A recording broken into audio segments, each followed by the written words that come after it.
Hey, what's going on, beautiful Jellyfish? This is Tracy, and today I'm going to be doing another video on sideboarding in Modern. I'm pretty sure I've done more of these. They're in my Modern playlist if you want to check them out. I don't know specifically like what, I think I did one a while back, but there's obviously like new sideboard cards, so I don't know how like relevant that is, but I really wanted to film this on sideboarding errors actually, and basically how to correct those errors. I tried to pick a couple of like, I think really common and popular ones. And then my solutions, I would say, to those types of things, because sideboarding is an extremely difficult thing.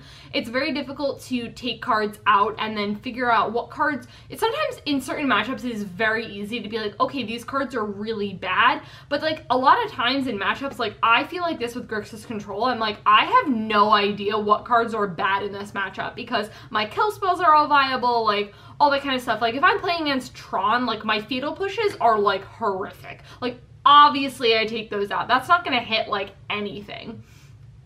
So like that's a very easy like solution. But like a lot of times things are not as clear cut as that. So I really wanted to do a video kind of on those things. So the first thing that I will say is I don't remember, like I've been doing like a ton of like watching Magic and like listening to podcasts, so like this idea kind of came up in something that I was watching or listening to, and I don't remember what it was, but the whole idea of like boarding in cards that are fine but like you actually don't even care about the threat. And so what I mean by this is you're playing against, I don't even know what you'd be playing, but you're playing some deck and your opponent is playing a Jace the Mind Sculptor, and like a lot of people are like, oh my god, I need to kill Jace, I need to kill Jace. I think a lot of that has died down, I think. But a lot of people are really still very incorrectly playing against Jace and playing Jace.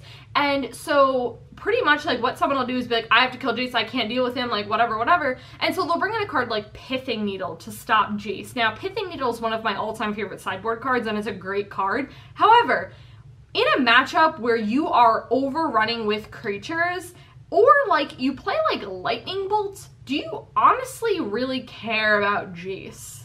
The answer is probably no. So why are you bringing in a card like Pithing Needle? Why are you taking away cards that can either kill Jace and or a creature, which you'd rather have if you're in like a creature heavy deck?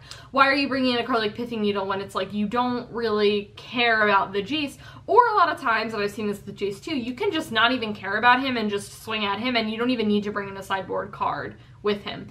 Once you have Jace out for a couple of turns, it does get very difficult because they're drawing so many cards and they're getting so much card advantage to like deal with things. But like if you have them dead on board and they like play a Jace, they bounce a creature, but then you just play something with haste or whatever and then just swing and kill them, like, but you're wasting points of damage trying to swing and kill Jace. It's like super incorrect. But yeah, Pithing Needle is just a great card, but if you're playing and you don't even care about Jace, or you can just kill him by other means that are already in your deck, and Bolt's just great to have because like you can just bolt their face, or their creatures, or their planeswalker, like whatever. It's just like, why do you even care about that? Okay, number two. This to me is one of my biggest Magic pet peeves, honestly, and I think it's just because Paul has Death Shadow and he runs Surgical Extraction in his main. I know it's wrong, please believe me, I've told him a million times. He doesn't listen to me. Anyways, regardless, a lot of people run Surgical Extraction in their sideboard because it is a fantastic card. However, everyone is like, well, I can just jam Surgical in every matchup, and I'm here to tell you that you're wrong, and you should not jam Surgical in every single matchup. Surgical is for very specific kinds of decks, and you should not bring it in everything. Here's the deal. Here's the best example I can give you. You're playing whatever. Your opponent's playing Jund. Now, you're like, I'm gonna Surgical Extraction your Tarmogoyf.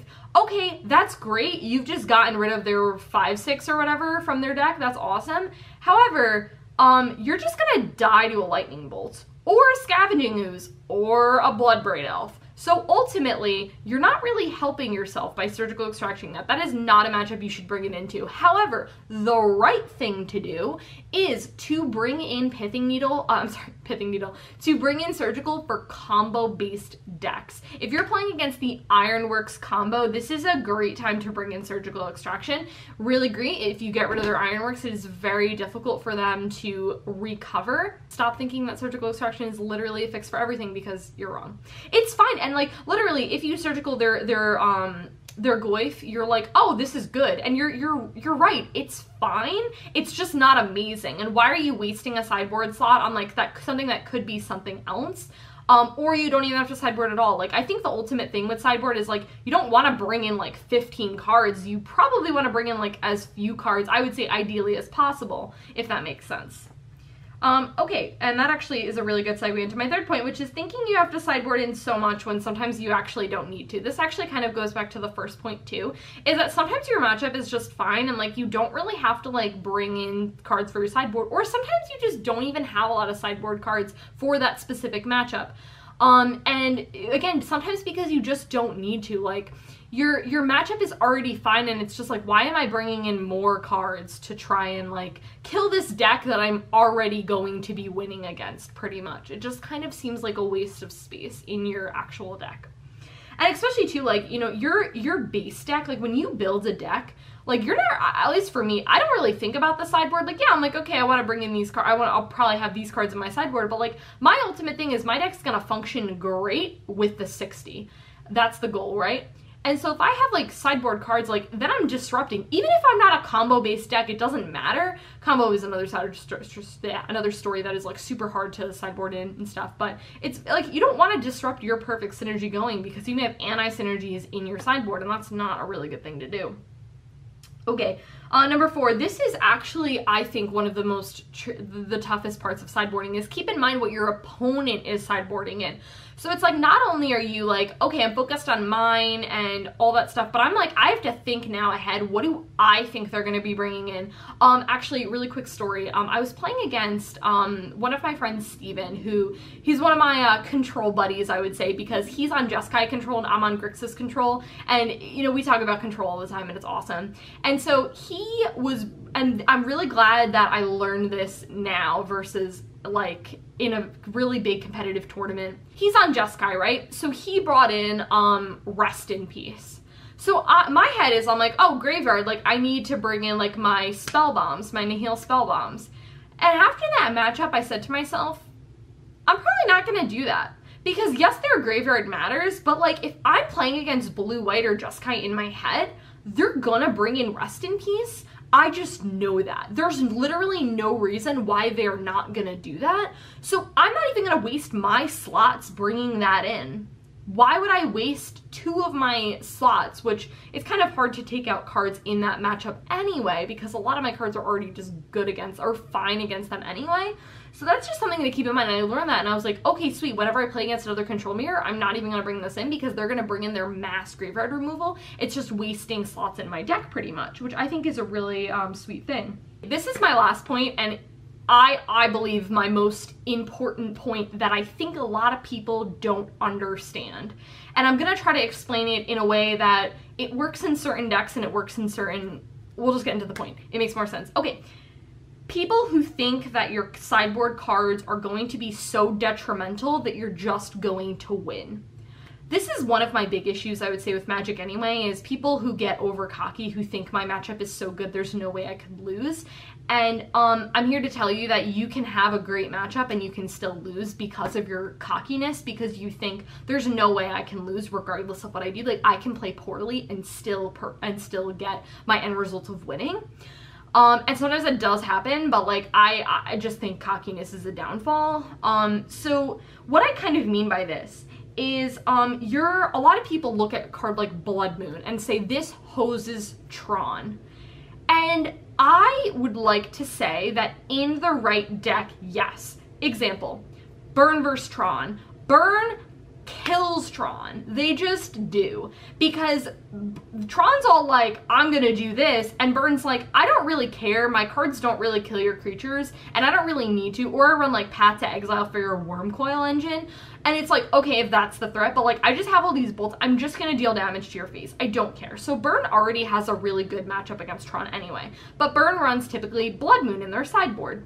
So like Burn will be like, okay, like I'm gonna play, or like Goblins too is another really good example of this. Goblins will do the same thing, and Goblins will be like, okay, sweet, like I'm gonna play Blood Moon, and they're like, well, I'm gonna kill Tron, And I would agree with you. I think that that is a very detrimental card to to Tron, because if they've assembled Tron at that point, they've spent their first couple of turns setting up, as Tron typically does. Then you jam Blood Moon on turn 3, and then they're just like, okay, sweet, like, I can't even do anything feasible until, like, at least turn, like, 5 or 6, pretty much. So, like, you do something like that, and you've set their game plan so back that, you know, it's very detrimental to them. But that's not really the point that I'm trying to make here. The point that I'm trying to make is that if you're someone who plays, like, a late... You play Blood Moon, like, I guess, like, the deck Blue Moon is, like, the one that I guess I'm thinking of, is a deck like Blue Moon who is on the slower side, they're on the control side, and they're someone who's like, oh, sweet, like, I'm gonna jam Blood Moon, you know, they have that in their main board, they're like, I'm gonna go against Tron. Now, that sounds like a great plan. They're like, oh my gosh, if I jam Blood Moon, I'm just gonna win against Tron. However, the difference between Blue Moon and a deck like Goblins or Burn is that Goblins or Burn has an insane amount of pressure, where if you get to early stages of the game and you want to be doing damage very early on. However, in a deck like Blue Moon, your like stuff is like good, but it's like you're still in the mid-range game plan. That if you jam Blood Moon on turn 3, your Tron opponent can just get to 10 mana and cast an Ulamog and just kill you. And your Blood Moon honestly just looks useless. So I think there's a lot of people who try to like jam Blood Moon who they're like, I'm just gonna kill this deck if I play X card. And like in the right deck, I think that's fair, but I think like that's the thing, is I think a lot of people are trying to jam cards and like not understand that Tron's still gonna get to 10 lands and they're still gonna kill you. Realistically, like, I have that issue with Tron. I have an awful Tron matchup, as I do every single moment of my life. And, you know, if I'm like, I'm playing, which I haven't even played against Tron with the new edition of Dampening Spear in Modern, and I mean, this is a card that is good, but like, I have to add pressure, man. Like, I have to do things to kill my Tron opponent early on, because if I don't, like, that Dampening Sphere is just going to be pretty useless in this matchup, because they're going to get to 10 mana and be like, okay, cool, I don't even care. So that is it, guys. That is it for sideboarding incorrectly and ways to fix errors. I hope this video was helpful, and I will see you guys later.